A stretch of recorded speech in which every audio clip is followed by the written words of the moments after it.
So I don't know that I can actually call this one a hidden feature or hidden connection, but this is a little bit more of a dedicated build. However, it's just 5 pieces, and in a way, I'm going to call this a custom weapon build, because that's kind of what it is. It is this build right here, and it's fairly simple, but it uses kind of an interesting technique that I discovered while playing around with this piece specifically. I happen to get more of them, so I wanted to go ahead and show you this. Now, I use this build personally on the Jungle Serpent build that I'm working on. This is still a work in progress, by the way, because this is going to be a fairly large build overall, right?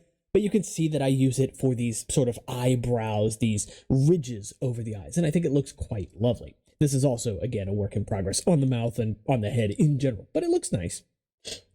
So what do you need to actually build this? Well, it's fairly simple, and I'm going to try to do this with some pieces that are a little bit easier to see on camera, hopefully. You're going to need 1 of these, as well as 2 of these pieces. If you're not familiar with these are basically bushings, but with a pinhole instead of an axle. They're incredibly useful. By the way, I have about 1 billion of them in black. They're a great piece, and you'll need 2. Another piece that you're going to need is a 3-long axle with a pin on one side, as you can see here. This is the option that you need, so you don't want to get one with 2 pins and 1 axle. You want to get one with 2 axles, 1 pin. Does that make sense? A 2-length axle on it. And lastly, what you're going to need is this claw here, the Beetle claw, Guras claw, whatever you want to call this. This comes in a handful of different colors, including this pearl silver, of course the black and lime green blend from the Goras set, dark red from Skirmix, which is up on a shelf behind me, and even flat silver from Hero Factory. The build for this is incredibly simple, by the way. We're just going to go ahead and take that lime green claw and attach our 3-length axle pin with one of these bushing pieces. What do you want to call that? Pin bushing, 1-length lift arm. The other side, we're going to actually insert that second bushing. Now, it is on an axle, so it could slide off in theory, but it's going to hold itself in place, and you'll see why here in just a moment. So now we take this piece and we actually insert it into the gap of these claws, just like this. And you see how this claw, let me go ahead and actually pull this back out really quickly, has these little barbs on it. We want to insert it into this 3rd set of barbs, the last set of barbs. So once we go ahead and insert that, all we have to do is just rotate it, and it'll click, just like that. It just clicks into place, and it's held now. It won't fall off. That's it. That's the entire build, and it's really cool because it leaves the axle holes on the back of this piece open and the axle back here as well. So this can be used as, I guess, technically a foot, though you'd have to do a little bit more of a dedicated build, or of course you could attach it to a hand via the socket in here in whatever way you really want to. A Glatorian neck or a Hordeca neck could fit inside there, etc. So it's a really useful build in general, and it looks quite nice even like this with the silver. It looks great with red, lime green, and dark red go together very nicely as well. I wanted to make this video though because I actually just got a lot which had these pieces included in it, so I had enough to go ahead and show them without taking apart this build here yet because I haven't documented that build. But in this lot, I also got another piece. It was actually kind of the main reason I bought the lot. Technically, I bought it for the whole set, and the set did not come in it. It was just a seller mishap, so they're going to be sending it at a later date. But I want to talk about this specifically. So yeah, kind of a G2 video in a way. But this one right here I find interesting. This is arguably the best of the 3 corrupt masks from the Beast sets from 2016 because it's black, and black is a neutral color, and then of course paired with trans neon green. Black and trans green of any kind are really going to go together quite well, so it works great here. Lime green, neon green, etc.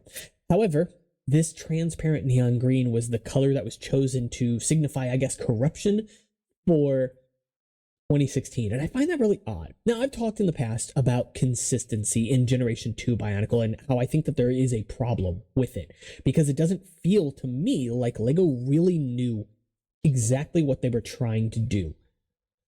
Maybe I'm wrong about this, but here's the thing.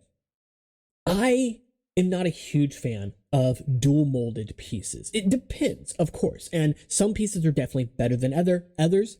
As I've mentioned, this one is decent at the very least because this is a reasonably usable color scheme. However, Dual molding pieces. Anytime you marble pieces in general, adding 2 or more colors to a piece, you limit its uses. This can be a good thing in some scenarios because it can force you to sort of think outside the box and work in outside of your own comfort zone, but you should always have the option to be able to build in, honestly, whatever color scheme you want. And when a piece is designed with multiple colors in it, it starts to limit what routes you can go down while that piece still looks good. There are scenarios, as mentioned, these are corrupt masks, so you can see them as that and use them on anything and say, well, it's lime green because it's corrupt. Sure. But a mask like the corrupt Tahoe Uniter mask is red and trans neon green, and it's far more difficult to use. Surely somebody has done it on a mock, but I have not seen it, and I feel like any mock that I can envision in my own mind that would use that piece, I'm not going to like it. It can be done well, surely. As I mentioned, red and trans neon green, or neon green in general, can work. But then another mask that came out with these was Kopaka's mask, white and trans neon green. And that's arguably even worse. Here's the thing. I think, for what it's worth, LEGO had a good thing going with Wave 1, how they handled the original masks, the great golden masks, whatever you want to call those, and then the corrupt masks. Because mixing a transparent color with gold does a good job of making a mask look kind of sickly, but also not in a way that's forced. You know, when I look at like Onua's mask, for example, from Wave 1, the corrupt version of that mask came with Skull Basher's set all the way back in 2015. And it's a wonderful set in general. I would definitely recommend it if you are someone who's looking to get into Bionicle Generation 2, and thankfully not a terribly expensive set on the secondhand market. But the mask in that set is gorgeous. Not just the bull mask, but specifically the corrupt mask. That gold and transparent purple is chef's kiss, you know? It's really an incredible piece. I have it sitting on a shelf over here on my custom challenge Onua build, which I probably should have grabbed for this video, but I didn't think about it at the time. As you know, many of these videos are pretty off the cuff. With that said, though, the thing that I think bothers me the most is that that was a good system and then LEGO abandoned it. So with the Uniters, I'm not a big fan of the sets in general. I think they do some things okay. But to me, in almost every way, they are a downgrade from the wave prior. And one of the reasons for that is their marbled masks, their dual molded masks. And I know technically I'm using that term incorrectly, but you get what I'm trying to say here, right? For what it's worth, silver is a fine color to work with. Again, it's a neutral color, so it makes it fairly easy to use those masks on other sets. But what if you're building a set that doesn't have any silver? It can still work, sure. The silver can be sort of a focal point. We've seen it with the Metru Matoran, for example, having silver on their masks and really nowhere else on their body aside from their weapons. But with the Uniter sets specifically, because of that dual molding, that marbling in their masks, they also gave them marbled golden masks. And these reflected the corrupt masks from the wave prior. However, these were not supposed to be corrupt, and I figured why. These masks would have looked just fine in a solid gold color. In fact, arguably better. Here's the thing I kind of dislike about Generation 2, and this is going to be a topic that will be brought up again in a future video, talking about Generation 2 as a whole, a sort of over-encompassing video, but it's this love of marbled pieces. Marbled pieces are inherently restrictive in their design. Yes, they can be used, and marbling with black, marbling with silver are probably your best two options when you have to do it, but you shouldn't always do it. And with Bionicle Generation 2, we saw it a lot. I believe in the past, I have counted every single mask that came out in Generation 2 and compared the marbling number to the unmarbled masks number, and it was significantly more than half, if not maybe even 2/3 that were marbled, meaning that they had 2 or more colors. Meaning that of those, I don't know, 50 or so masks, I haven't counted in a while, near on half of them, you are restricted into what you can use them for. Again, this can work in theory, and I'm not against having marbled masks. As I mentioned, the corrupt masks being marbled, I think, is an excellent use of those parts. But maybe relegate that stuff to special edition pieces, or again, keep them as corrupt masks, and arguably give us a full set of 6, but that's a topic for a different day. So what I would have personally liked to have seen here is marbled masks done the same way, corrupted the same way as with the Skull Villain sets, but for this new wave of masks. So if you liked working with those color schemes, it would have meant you had 2 mask choices, right? Because if I had a mask that was gold and trans purple, and the Corrupt Uniter mask was gold and trans purple, and I liked building in the color scheme of gold and trans purple, well, that's 2 different masks I get to choose from, right? That's pretty cool. Whereas instead, we only get 1 for that gold and trans purple, and so you kind of get where I'm going with that. When you do marbling, I feel like there's a lot more thought that needs to go into it than, oh, hey, this will look neat on shelves. And I don't know if it did, because obviously these sets didn't sell as well as LEGO had intended. It's a shame, really, that Bionicle Generation 2 really was not given enough room to breathe. For one thing, obviously having Star Wars on shelves, having years prior of Hero Factory as well to compete with, that's difficult. But also on top of that, I feel like Bionicle Generation 2 had a bit of an identity crisis and a little bit of growing pains. There were so many things it wanted to be, it didn't know how, and I don't think it budgeted itself correctly. And as I've mentioned in previous videos, one of the best ways I think you can budget a set or work in extra budget to a set is just allowing people to trade.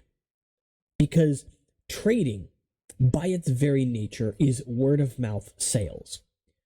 Anytime that you have people interacting, building a community, and you encourage that, you're at least going to get more sales than you would have gotten without that community there. I think that's a pretty obvious sign of marketing. You know, someone mentioned in a previous video where I talked about this, how Pokemon did this very successfully, pretty much from the get-go, right?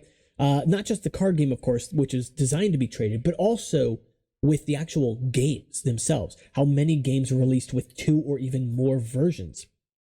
And the idea was that was to incentivize you to trade with friends, which is a very good way of selling extra cartridges, and also to kind of encourage you to buy both. Because, well, if you don't have friends or you don't have siblings or something like that, or you just don't like working, with other people, you maybe have to have both to get all of the Pokemon, to collect them all, and that's kind of the whole point, in part, of Pokemon. The motto, gotta catch them all, gotta collect them all, get them all. Anyway, I look back at Hero Factory, and I'm sure that I've overlooked some things, but from what I can recall, there are like 2 pieces, not including weapons, of course, like 2 pieces from Hero Factory that I can think of off the top of my head that are dual molded. And that is this flower piece right here, cocoon piece from the Invasion from Below wave, and the specialized armor piece for, I think it was 2.0, that was black and silver. And that was a special edition piece, so I get it with that one. I get it with this one too. This has to be made of 2 different materials to function the way it does, and so why not make it 2 different colors? I get that. LEGO honestly should have taken a note from their own book. They've done this successfully before. And I'm willing to bet, although I could be wrong, because Generation 1 Bionicle did last much longer than Generation 2 overall, I'm willing to bet that Generation 2 may have had still more dual molded masks than Gen 1. Or if not more, I think it'd be close. And that's crazy to think about. Now, I'm not counting the Baraki heads as masks because of the way that they attach, and I know that they are all dual molded, but you get the point I'm getting at here. And even so, even if you were to count that, the fact that Bionicle Generation 2 only lasted for 2 years while Gen 1 lasted for basically 10, to even come close to that number is concerning, really. Especially when you look back and think of, well, what colors did LEGO blend in Generation 1? With those Metromotoran, it was silver. With Taraga Doom, it was black, with etc. And yes, I know I said Doom instead of Duma, but you get the point. Alright, so that's going to be it for this video. If you guys did enjoy the video, I know I got a little bit of a long one in this one.